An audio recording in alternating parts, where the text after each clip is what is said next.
बे, तुम मेरी कुर्सी पे। Boss don't be cross. तू बे। बॉस मूव जो करता है उसे ही बॉस कहते हैं। सही है बॉस। फैन फाइट है बॉस। सही टीम चुनो और बड़ा जीतो। Only on fanfight.com। Boss move करो। नमस्ते, मैं सौरभ हूं और आप देख रहे हैं दी लल्लन टॉप का स्पेशल शो पॉलिटिक्स का छोटा रिचार्ज, जिसमें हम दिन भर की जरूरी और बड़ी राजनीतिक खबरें आपको बताते हैं। बजट सत्र शुरू हुआ और इसके पहले ही दिन कांग्रेस काफी एक्टिव दिखी। अपने पूर्व अध्यक्ष राहुल गांधी की अगुवाई में पार्टी सांसदों ने दिल्ली हिंसा के खिलाफ संसद परिसर में महात्मा गांधी की प्रतिमा के सामने प्रदर्शन किया। एक मांग भी कर डाली, वही जो उनकी मम्मी करती रही हैं, गृह मंत्री अमित शाह के इस्तीफे की मांग। पर इस लिस्ट में सिर्फ कांग्रेस ही नहीं थी, आम आदमी पार्टी और तृणमूल कांग्रेस के सांसदों ने भी प्रदर्शन किया और दिल्ली हिंसा पर सरकार से जवाब मांगा। लोकसभा के बाहर प्रदर्शन के साथ ही अंदर भी बवाल हुआ दिल्ली हिंसा पर ही। इसे देखते हुए अध्यक्ष जी ने सदन की कार्यवाही दोपहर 2 बजे तक के लिए स्थगित कर दी थी। बवाल की शुरुआत संगरूर से आम आदमी पार्टी के सांसद भगवंत मान ने की। वो वेल की तरफ बढ़े। इसी दौरान कांग्रेस नेता अधीर रंजन चौधरी ने भी कुछ बोलना शुरू किया। हंगामे की आशंका को देखते ही लोकसभा अध्यक्ष ओम बिरला ने सदन की कार्यवाही स्थगित कर दी। इससे पहले कांग्रेस समेत कई विपक्षी दलों ने लोकसभा में इस मुद्दे पर चर्चा को लेकर स्थगन प्रस्ताव दिया था। टीएमसी के सांसद तो आंखों पर पट्टी बांधकर प्रदर्शन करते दिखे, माने संसद में दिल्ली हिंसा का मुद्दा जोर शोर से छाया रहा। दिल्ली हिंसा पर सरकार की तरफ से भी किसी ने बोला है। केंद्रीय गृह मंत्री जी किशन रेड्डी ने बोले कि मोदी सरकार दिल्ली में हुई हिंसा के पीछे की साजिश की तह तक जाना चाहती है। पिछले सप्ताह के दौरान हमने दिल्ली में गड़बड़ी देखी है। दुर्भाग्य से कई निर्दोष लोगों ने अपनी जान और संपत्ति खो दी, इसमें एक बहादुर कांस्टेबल भी शामिल था।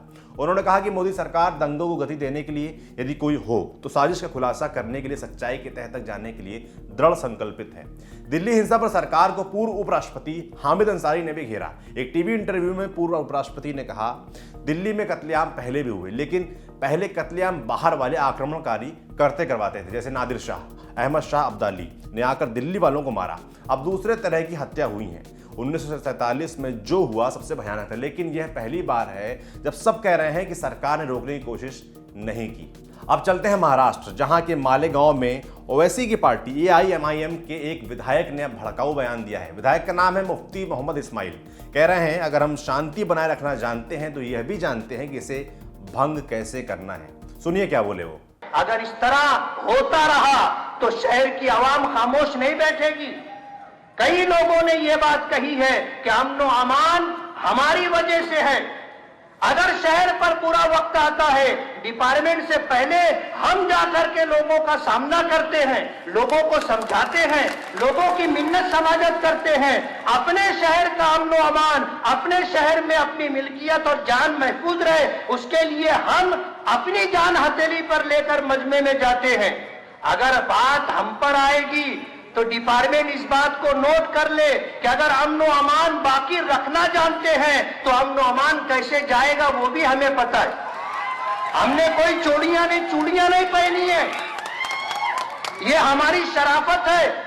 माने पहले वारिस पठान, अब ये इस्माइल जो मना रहा है बोले जा रहे हैं। और ओवैसी साहब जो जगह जगह संविधान करते घूमते हैं, अरे थोड़ा अपने इन बड़े बोले नेताओं को भी, उनकी भी क्लास लगा दी है कि खाली बीजेपी को ही सारा ज्ञान बांटना है। अगली खबर बिहार से, जहां जदयू से हाल ही में निकाले गए प्रशांत किशोर फिर ट्वीट्स करके बिहार के मुख्यमंत्री नीतीश कुमार पर बरस पड़े हैं। लिखा, पटना में जदयू के कार्यकर्ताओं की भारी भीड़ कोट अनकोट को संबोधित करते हुए नीतीश कुमार ने 200 सीटें जीतने का दावा किया, लेकिन ये नहीं बताया कि 15 साल के उनके सुशासन के बावजूद बिहार आज भी देश का सबसे पिछड़ा और गरीब राज्य क्यों है। इसी तरीके से नीतीश कुमार को एक और नेता ने घेरा है। राजद के शिवानंद तिवारी ने पटना की गांधी मैदान में हुई इसी रैली को लेकर, जिसमें कथित रूप से कम भीड़ होने की बात कही जा रही है विपक्षियों द्वारा, जो शिवानंद तिवारी बोले कि श्री कृष्ण बाबू के जमाने से लेकर आज तक गांधी मैदान में इतनी फ्लॉप और कमजोर सभा किसी भी मुख्यमंत्री की नहीं हुई। नीतीश कुमार विधानसभा चुनाव में 200 से अधिक सीटें जीतने का दावा कर रहे हैं। अब वो जीतेंगे या 200 सीटें हारेंगे, इसका प्रमाण तो गांधी मैदान में जुटी भीड़ ही दे रही थी। अब इसका जवाब नीतीश कुमार कैसे देंगे, ये देखने वाला होगा। अगली खबर छत्तीसगढ़ से, जहां अफसरों, नेताओं और कारोबारियों के यहां 27 फरवरी से चल रही आयकर विभाग की छापेमारी से हड़कंप मचा हुआ है। इसी कार्रवाई के बीच मुख्यमंत्री भूपेश बघेल दिल्ली पहुंचे, सोनिया गांधी से मिले, तो बोले मैंने राष्ट्रीय अध्यक्ष को घटनाक्रम की जानकारी दे दी है, राज्य सरकार इस पर कानून के जानकारों से चर्चा करके कार्रवाई करेगी। हमें छापे की जानकारी नहीं दी गई, ये संघीय व्यवस्था के खिलाफ है। माना जा रहा है कि आयकर विभाग की इस कार्रवाई के खिलाफ छत्तीसगढ़ सरकार कोर्ट जा सकती है। आखिरी खबर पश्चिम बंगाल से, जहां मुख्यमंत्री ममता बनर्जी ने कहा कि दिल्ली का दंगा पूरी तरह से सुनियोजित नरसंहार था। शायद वो एक दिन पहले बंगाल आए गृह मंत्री अमित शाह को जवाब दे रही थी, जिन्होंने ममता बनर्जी की सरकार पर हिंसा और गुंडाई करने का आरोप लगाया था। ममता बनर्जी बोली, दिल्ली की हिंसा सुनियोजित नरसंहार थी।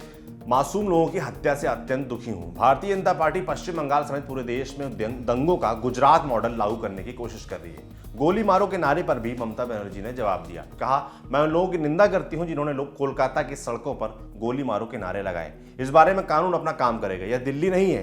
कोलकाता में गोली मारो जैसे नारों को बर्दाश्त नहीं किया जाएगा। अब अमित शाह इस पर कुछ बोलते हैं, जवाब देते हैं, ये देखने वाला होगा।